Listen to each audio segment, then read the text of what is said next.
Hey there, loving souls. Welcome back to the Wheel of Wisdom series. Today I'm going to take it up a notch, and we're going to dive straight into the attribute of certainty. Ever feel like you're moving through life without a compass, or surrounded by a fog of doubt? Well, hang in there, because we're about to turn that fog into fuel for your unstoppable journey. Imagine this. You're in a sleek rowing scow enveloped by swirling magical mist. Visibility? Nada. Excitement? Heart beating out of your chest. You can't see the shoreline, but there's a fire blazing, a knowing that pushes you forward. What if I told you that this crazy adventure holds the secret to unlocking unshakable certainty in your life? Stay with me, because we're about to set off on a wild adventure.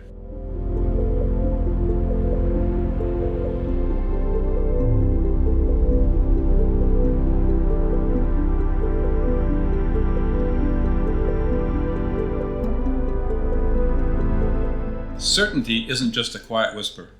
It's a roaring chant emanating from your heart. It's that electrifying surge that pushes you into action, dares you to pursue even when the path ahead is invisible. While your mind is playing tug of war with doubts and fear, your heart is beating with an unstoppable rhythm of truth. It's time to amplify that inner chorus and allow it to resonate through every bit of your being. In our fast-paced world, I was often told to play it safe. Gather as much info as you can before making your move. But what about the trailblazers? The game changers, they don't wait. They're in tune with the pulse of certainty and ride that wave to greatness. And guess what? That same pulse is beating within you. Actually, it's within all of us. I'm Ferdinand, and I'd love to share a story of an event that happened in my mid-30s. At the time, I was competing in rowing, and I put in at least 20 hours of training a week. Once a month, when the conditions were perfect, I would take on a solo adventure in my single scull. This was one of those mornings, late summer, no wind, dead flat water, a rower's dream scenario. I grabbed my single or rowing shell from the boathouse and launched. I don't think I let anybody know my plan. Oh well, it was actually frowned upon to go out by yourself. Once set and in my boat, I headed off east towards downtown Toronto. I cut through the last gap in the breakwall and rowed around what was then Ontario Place. From here, I cut through the ferry channel between the city and the island airport. You had to do this early in the morning before the ferry actually started going, because once it was in motion, the wake would just make it impossible to row through there. This put me into Toronto Harbour, and to be honest, I never liked rowing through the waterway in front of the airport. We had so many tales of how tough the harbour police were, and if you navigated the buoys wrong, they'd be after you. Anyway, I was always happy to get through the harbour and out the far side of the island into Lake Ontario. I always loved rowing straight out from shore. I'd go until the shore completely vanished. At this point, I'd stop and turn the boat 9 degrees clockwise, so I'd be heading back west. I always figured I'd be about 3 to 4 kilometers away from shore to not be able to see it. And this was heaven for me. Nothing in sight in all directions, just me and my single, a tiny water bug on the surface of the lake. It was almost meditative, as you had to focus all the time, and there was no other sensory distractions, just the rhythm of my rowing, my breath, and the run in the boat. Yes, the run is the sweet sound of rowing done well. It is created by air bubbles running underneath the hull of the boat, and it was always a sign that the boat was moving well. I always knew when I was far from shore, as the air smelled, well, a lot more pure, and the temperature dropped a good 10 to 15 degrees.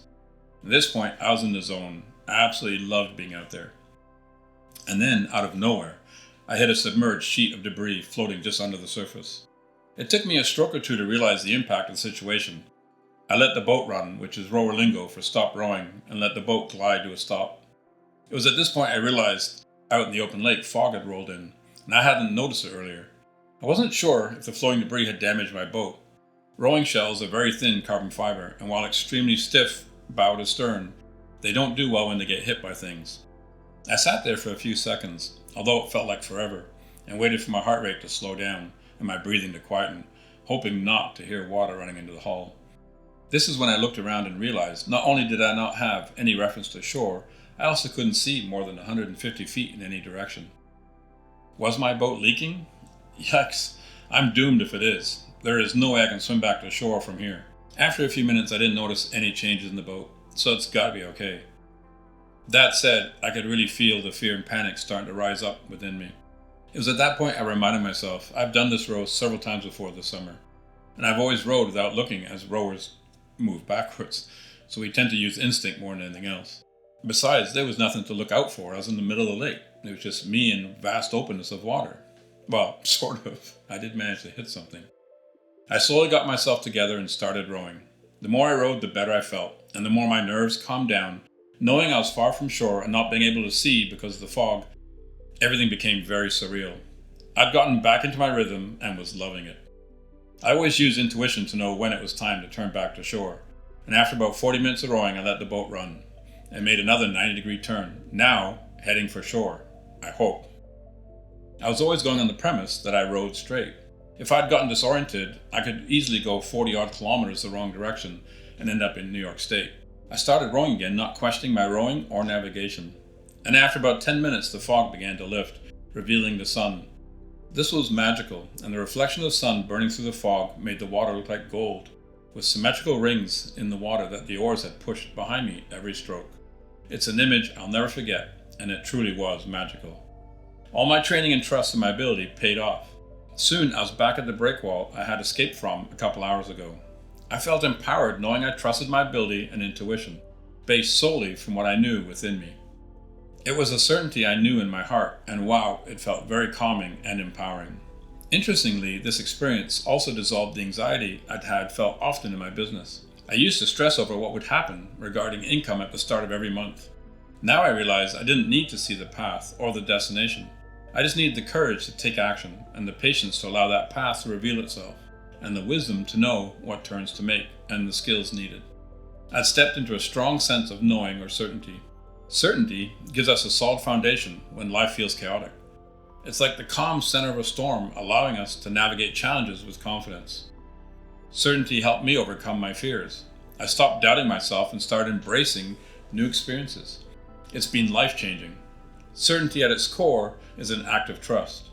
It's the trust we place in ourselves, in our life's unfolding, and in the greater intelligence that's always guiding us. So often we think of certainty as something we need to prove or achieve, but in reality, it's something we already hold within us. It's like the quiet knowing that the sun will rise tomorrow, even if we don't see it right now. I've learned that certainty doesn't live in our mind, it lives in our heart. Our mind likes to analyze, question, and seek guarantees. But the heart? Our heart simply knows. When you listen to your heart, certainty becomes more about presence than prediction. You don't need to see the whole staircase. Just trust in the next step. Certainty, when it's rooted in our heart, feels like peace. It's the kind of peace that allows you to breathe deeply, even in the middle of uncertainty. So how do we cultivate more of that? Well, it starts with listening, not to the noise around us, but to the quiet voice within.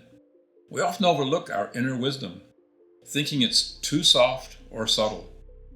But that's where certainty is born. One of the simplest ways to tap into this heart-based certainty is through stillness. It could be as simple as closing your eyes for a few moments and asking yourself, what do I know to be true right now? Listen without judgment. Often we're surprised by the clarity that comes when we try to stop figuring everything out and simply let our heart speak. As we close, I want to share a few gentle yet powerful practices that can help you live with more certainty. Even when life feels uncertain, these are simple heart-centered tools you can use to align yourself with a deeper knowing inside. The need to have all the answers can actually block your connection to certainty. The truth is, we're never going to know all the details of how things will unfold. And that's okay. When you can release the need for the certainty of outcomes, you open yourself to certainty in the present moment. Here are a few affirmations I find helpful. You can either repeat them after me or just say them quietly in your mind. I don't need to have all the answers right now. I trust that clarity will come when it's needed. This simple affirmation can calm the mind and help you reconnect with your inner trust. Gratitude is one of the most powerful ways to anchor yourself in certainty. When you take a moment to appreciate what we already have, it reminds us how much has already worked out in our lives, even when we couldn't see the way ahead. Gratitude shifts our focus from lack to abundance. Practice this daily. I am grateful for the guidance and wisdom that is always available to me, even when I can't see it yet.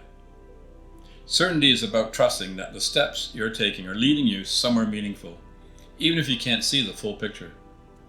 When you act with a heart full of trust, the right opportunities unfold at the right time.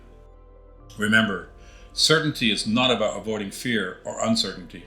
It's about walking through it with grace, knowing that your inner compass is always pointing you in the right direction, even if the way is not yet fully illuminated. Here's a simple exercise. I'd like you to create a certainty compass.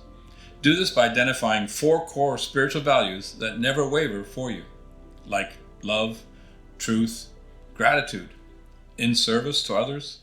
These values become the cardinal points of your spiritual compass. Each day, take time to pause and ask, am I aligned with my compass? By checking in with these values before making decisions, they recalibrate their inner sense of certainty, knowing you are navigating life from a place of truth. This exercise emphasizes the internal guidance system that already exists within you, helping you build unshakable trust in your soul's direction. Sometimes it's the small, intentional actions that build certainty over time. When you act with purpose, even in the little things, it strengthens your inner trust. Whether it's choosing to show kindness, making time for a quiet reflection, or simply following through on what you said you would do. These small acts are like planting seeds of certainty that grow with time. Remember, life is not a rehearsal. It's your grand performance. It's your masterpiece in the making. When you embrace your certainty, you become a beacon of possibility, lighting up the world around you.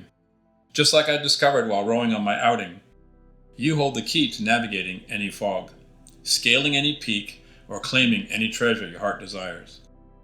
Trust that blazing light and watch as the universe unfolds in alignment with your greatest visions.